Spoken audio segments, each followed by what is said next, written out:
ഭീമാപള്ളി. ഒരുപക്ഷേ ആ പള്ളിയെക്കുറിച്ച് അറിയാത്തവർ ചുരുക്കമാണ്. കേരളത്തിലെ ഏറ്റവും വളരെയധികം പ്രസിദ്ധമായ ഒരു പള്ളിയാണ് ഭീമാപള്ളി എന്ന് പറയുന്നത്. ആ ഭീമാപള്ളിയിലേക്ക് ഇന്ത്യയിലെ പല സംസ്ഥാനങ്ങളിൽ നിന്നും പല നാനാജാതി മതസ്ഥരായ ഒരുപാട് ആളുകൾ അവിടേക്ക് എത്തിച്ചേരാറുണ്ട്. ഇന്ത്യയിൽ നിന്നുള്ളവർ മാത്രമല്ല, ഇന്ത്യക്ക് പുറത്തുള്ള വിവിധ രാജ്യങ്ങളിൽ നിന്നുള്ള ഒട്ടനവധി ആളുകൾ ആ പള്ളിയിലേക്ക് വരാറുണ്ട്. അത്രത്തോളം പ്രസിദ്ധമാണ് ഭീമാപള്ളി എന്ന് പറയുന്നത്. ആ ഭീമാപള്ളിയിൽ എല്ലാ വർഷക്കാലവും നടന്നു വരുന്ന ഒന്നാണ് ഉറൂസ് എന്ന് പറയുന്നത്. നമുക്കറിയാം, ആ പള്ളിയിൽ 2 പേർ അടങ്ങിയിട്ടുണ്ട്. ഒന്ന് ഭീമാ ബിവി റളിയല്ലാഹു അൻഹയാണ്, മറ്റൊന്ന് ആ ഉമ്മയുടെ പൊന്നോമന പുത്രനായ മാഹിൻ അബൂബക്കർ റളിയല്ലാഹു അൻഹു ആണ്. അവിടെ മുസ്ലിമുകളെന്നോ ക്രിസ്ത്യാനികളെന്നോ ഹിന്ദുക്കളെന്നോ വേർതിരിവില്ലാതെ എല്ലാവരെയും ഒരുപോലെ കാണാൻ കഴിയുന്ന, സുന്ദരമായ മതസഹിഷ്ണുതയും മതസൗഹാർദ്ദവും കാണാൻ കഴിയുന്ന ഒരു മനോഹരമായ പള്ളിയാണ്. ആ ഭീമാ ബിവി റളിയല്ലാഹു അൻഹയുടെയും പ്രിയപുത്രൻ മാഹിൻ അബൂബക്കർ റളിയല്ലാഹു അൻഹുവിൻ്റെയും ആണ്ട് നേർച്ചയെന്നോണം വർഷകാലമായി നടത്തിവരുന്ന ഒന്നാണ് ഉറൂസ് എന്ന് പറയുന്നത്. ഇപ്രാവശ്യവും ഉറൂസ് ആരംഭിച്ചു. ഡിസംബർ 22 ആരംഭിച്ച് 2-ാം തീയതി അവസാനിക്കുകയാണ് ഭീമാപള്ളി ഉറൂസ്. ഭീമാപള്ളി എന്ന് പറയുന്ന ആ വലിയ മനോഹരമായ സുന്ദരമായ പള്ളി, ആ പള്ളിക്ക് നിർമ്മാണത്തിന് നേതൃത്വം കൊടുത്തത് ഒരു ഹൈന്ദവ സഹോദരനാണ് എന്നുള്ളത് നാം എല്ലാവരും മനസ്സിലാക്കേണ്ടതുണ്ട്.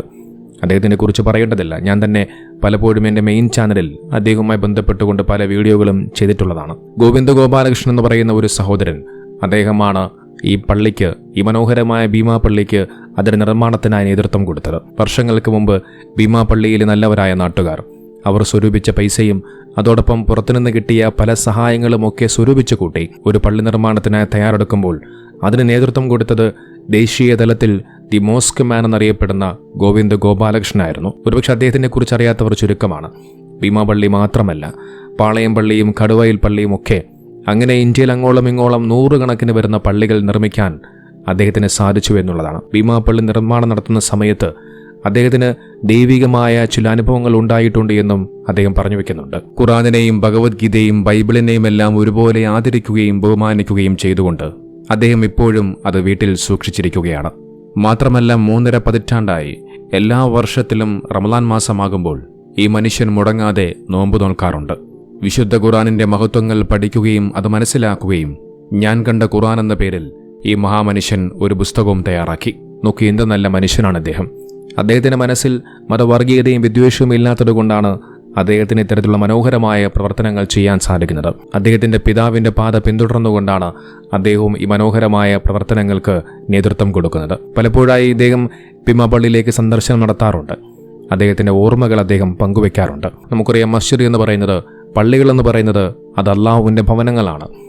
അവിടെയാണ് അള്ളാഹുവിനെ ആരാധിക്കപ്പെടുന്നത്, അവിടെയാണ് അള്ളാഹുവിന് വേണ്ടി സുജൂദ് ചെയ്യപ്പെടുന്നത്. ആ പള്ളിക്കകത്തിരുന്നു കൊണ്ടാണ് മനുഷ്യർ അള്ളാഹുവിൻ്റെ പരിപാവനമായ വിശുദ്ധ ഖുർആൻ പാരായണം ചെയ്യുന്നത്. അത്തരത്തിൽ ആ മനുഷ്യർക്ക് അള്ളാഹുവിൻ്റെ ഇബാദത്ത് ചെയ്യുവാൻ വേണ്ടി നിർമ്മിച്ചു കൊടുക്കുന്ന ആ പള്ളികൾ നിർമ്മിക്കാൻ ആരൊക്കെ സംഭാവന ചെയ്തിട്ടുണ്ടോ, ആരൊക്കെ നേതൃത്വം കൊടുത്തിട്ടുണ്ടോ, ആരൊക്കെ തയ്യാറായിട്ടുണ്ടോ, ആ പള്ളി നിർമ്മിക്കാൻ ആരൊക്കെ മുന്നോട്ട് വന്നിട്ടുണ്ടോ, അവർക്കെല്ലാവർക്കും അള്ളാഹുവിൻ്റെ സഹായം, അള്ളാഹുവിൻ്റെ കരുണയും കടാക്ഷവും ഉണ്ടാകുമെന്നുള്ള കാര്യത്തിൽ ഒരു സംശയം വേണ്ട. നാളെ റബ്ബിൻ്റെ അടുക്കൽ അതിന് വലിയ പ്രതിഫലമുണ്ട്. ഇതോടൊപ്പം ഒരു കാര്യം കൂടി പറഞ്ഞു വെക്കേണ്ടതുണ്ട്. പലപ്പോഴും ഈ ഭീമാപള്ളി എന്ന് പറയുമ്പോൾ പലരും അതിനെ ഫീമാ പള്ളി, അതായത് ഫ, ആ ഒരു അക്ഷരം ഉപയോഗിച്ചുകൊണ്ട് ഫീമാ പള്ളി എന്നൊക്കെ പലപ്പോഴും പറഞ്ഞു വെക്കാറുള്ളതായി കാണാൻ സാധിക്കുന്നുണ്ട്.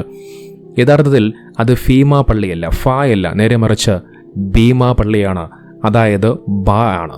അങ്ങനെ ആ ഒരു പള്ളിക്ക് പേര് വരാനുള്ള കാരണം മറ്റൊന്നുമല്ല, വളരെയധികം ഈസി ആയിട്ട് ഏതൊരു മനുഷ്യനും മനസ്സിലാക്കാവുന്ന കാര്യമാണ്.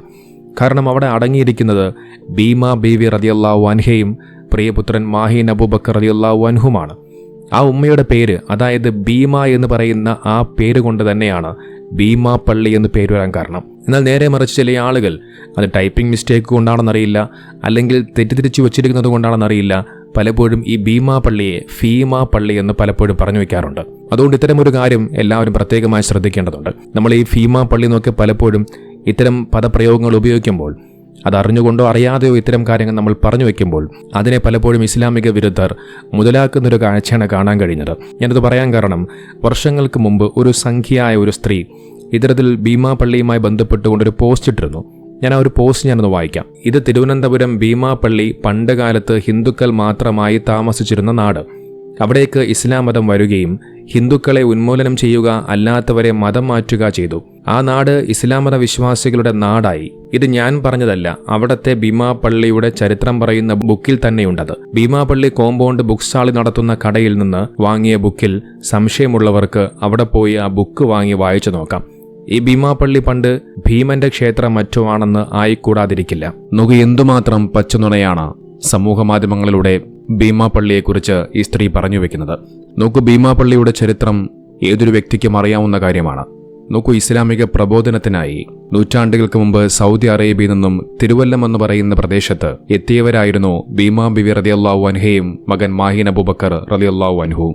അവർ ഇസ്ലാമിക പ്രബോധനം ചെയ്തു എന്നുള്ളത് സത്യമാണ്. അന്നാ കാലഘട്ടത്തിൽ കല്ലുകളെയും ബിംബങ്ങളെയും ആരാധിച്ചിരുന്ന ഒരു സമൂഹത്തിലേക്ക് അത് വെറും കല്ലുകളാണെന്നും വെറും മണ്ണുകളാണെന്നും നിങ്ങൾ ആരാധിക്കേണ്ടത് ഏകദൈവത്തെയാണെന്നും ആ ദൈവത്തിന്റെ പേര് അള്ളാഹു ആണ് എന്നും അവർ പറഞ്ഞു മനസ്സിലാക്കി കൊടുത്തു. മാത്രമല്ല, ആ കാലഘട്ടത്തിൽ മാറാരോഗങ്ങളും പ്രയാസങ്ങളും ബുദ്ധിമുട്ടുകളും അനുഭവിക്കുന്ന ജനതയ്ക്ക് വേണ്ടി അവർ പ്രാർത്ഥിക്കുകയും അതിലൂടെ അവർക്ക് രോഗശമനങ്ങൾ ലഭിക്കുകയുമുണ്ടായി.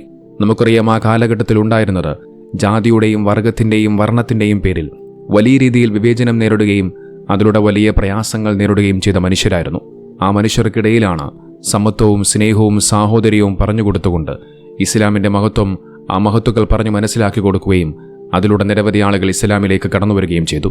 അല്ലാതെ ഇസ്ലാമിക വിരോധികൾ പറയുന്നത് പോലെ ആരെയും നിർബന്ധിച്ച് ഇസ്ലാമിലേക്ക് കൊണ്ടുവന്നതല്ല. സംഘികളെ സംബന്ധിച്ച് അവർക്ക് എന്തെങ്കിലുമൊക്കെ കിട്ടാൻ വേണ്ടി കാത്തിരിക്കുകയാണ്. ഭീമാപള്ളി ആളുകൾ ഇങ്ങനെ തെറ്റായി ഭീമാപള്ളി എന്ന് പറഞ്ഞു വെക്കുമ്പോൾ ആ ഭീമാപള്ളിയിലെ ആ ഒരു ഫ മുതലെടുത്തുകൊണ്ട്, ആ ഫീ എന്ന് പറയുന്ന ഒരു അക്ഷരം മുതലാക്കിക്കൊണ്ട് അതിനെ ഭീമന്റെ പള്ളിയാക്കാൻ വേണ്ടി കാത്തിരിക്കുകയാണ് ഇത്തരം വർഗീയവാദികൾ. ഇത്തരം ആളുകളെക്കുറിച്ച് പ്രത്യേകം പറയേണ്ടതില്ല. അവരുടെ അജണ്ടകൾ എന്താണ് എന്നുള്ളത് നമുക്കെല്ലാവർക്കും വ്യക്തമായ ബോധ്യമുണ്ട്. ഏതെങ്കിലും ഒരു മുസ്ലിം പള്ളികൾ എവിടെയെങ്കിലുമൊക്കെ ഉണ്ടായിക്കഴിഞ്ഞാൽ അതിനെല്ലാം തകർക്കാൻ വേണ്ടി കാത്തിരിക്കുകയാണ് ഇത്തരം വർഗീയവാദികൾ. നമുക്കറിയാം, ബാബരി മസ്ജിദ് അതിന് ഏറ്റവും വലിയ ഉദാഹരണമായിരുന്നു. വർഷങ്ങളോളമായി അള്ളാഹുവിന് വേണ്ടി മുസ്ലിമീങ്ങൾ സുജൂദ് ചെയ്ത ആ പള്ളി ഒരു സുപ്രഭാതത്തിൽ അത് രാമന്റെ ക്ഷേത്രമാണെന്ന് പറഞ്ഞ് ആ പരിപാവനമായ പള്ളി തകർക്കപ്പെട്ട ആ ഒരു സംഭവം ഇന്നും ലോക മുസ്ലിമീങ്ങളുടെ ഹൃദയങ്ങളിൽ വല്ലാതെ ഒരു നോവായി മാറിക്കൊണ്ടിരിക്കുകയാണ്. ഇപ്പോഴത്തെ നമുക്കറിയാം, ഈ അടുത്ത കാലത്തായി താജ്മഹൽ വലിയ ചർച്ച ചെയ്യപ്പെടുന്നുണ്ട്. ഷാജഹാൻ ചക്രവർത്തി മുംതാസിന് വേണ്ടി പണികഴിപ്പിച്ച താജ്മഹൽ അതും ഒരു ക്ഷേത്രമാണെന്ന വാദവുമായി പല ആളുകളും പറഞ്ഞുകൊണ്ട് രംഗത്ത് വരുന്നുണ്ട്. നോക്കൂ, ഹിന്ദുത്വ തീവ്രവാദികളെ സംബന്ധിച്ച് അവരുടെ പ്രധാന അജണ്ട എന്ന് പറയുന്നത് ഈ രാജ്യം മുഴുവനും ഹിന്ദു രാഷ്ട്രമാക്കി മാറ്റണമെന്നുള്ളതാണ്. അതിനെ പതിയെ പതിയെ അവരുടെ അജണ്ടകൾ നടപ്പിലാക്കിക്കൊണ്ടേയിരിക്കുന്നു. അതിനുവേണ്ടി അവർ പള്ളികൾ തകർക്കാനായി പദ്ധതിയിടുന്നു. അതോടൊപ്പം പല മുസ്ലിം പേരിലുള്ള സ്ഥലങ്ങൾ വെട്ടിമാറ്റുന്നു. രാജ്യത്തിന് വേണ്ടി സ്വന്തം ജീവനും ജീവിതവും കൊടുത്ത ഒരുപാട് രക്തസാക്ഷികൾ പിറന്ന ഈ ഒരു നാട്ടിൽ അവർ മുസ്ലിമീങ്ങളായതുകൊണ്ട് മാത്രം അവരെ ചരിത്രത്താളിൽ നിന്ന് വെട്ടിമാറ്റാൻ ശ്രമിക്കുകയാണ് ഇത്തരം ഹിന്ദുത്വ തീവ്രവാദികൾ. പക്ഷേ ഇത്തരം വർഗീയവാദികൾ പലപ്പോഴായും അത്തരം അജണ്ടകൾ നടപ്പിലാക്കാൻ ശ്രമിക്കുന്നതോറും അതിനെല്ലാം ചേർത്ത് തോൽപ്പിക്കുകയാണ് മനസ്സിൽ മതസൗഹാർദ്ദവും സ്നേഹവും എന്താണെന്നറിയുന്ന നല്ലവരായ ജനസമൂഹം. അത്തരം വർഗീയവാദികൾക്ക് അവർ കൊടുക്കുന്നത് സുന്ദരമായ സന്ദേശങ്ങളാണ്.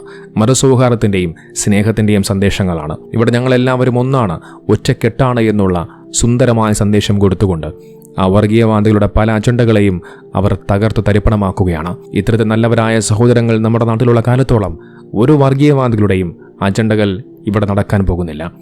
കാരണം ഇത് കേരളമാണ്.